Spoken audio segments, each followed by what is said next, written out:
اور ہم نے فرعون کو اپنی سب نشانیاں دکھائیں مگر وہ تکذیب اور انکار ہی کرتا رہا۔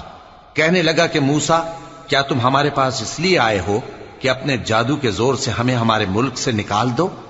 تو ہم بھی تمہارے مقابل ایسا ہی جادو لائیں گے، تو ہمارے اور اپنے درمیان ایک وقت مقرر کر لو کہ نہ تو ہم اس کے خلاف کریں اور نہ تم، اور یہ مقابلہ ایک ہموار میدان میں ہوگا۔ موسیٰ نے کہا کہ آپ کے لیے یوم زینت کا وعدہ ہے، اور یہ کہ لوگ اس روز دن چڑھے اکٹھے ہو جائیں۔ تو فرعون لوٹ گیا اور اپنے سامان جمع کر کے پھر آیا۔ موسیٰ نے ان جادوگروں سے کہا کہ یہ تمہاری بربادی ہوگی، اللہ پر جھوٹ نہ باندھو، وہ تمہیں عذاب سے فنا کر دے گا، اور جس نے جھوٹ باندھا وہ نامراد رہا۔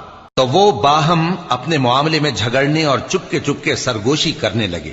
کہنے لگے یہ دونوں جادوگر ہیں، چاہتے ہیں کہ اپنے جادو کے زور سے تم کو تمہارے ملک سے نکال دیں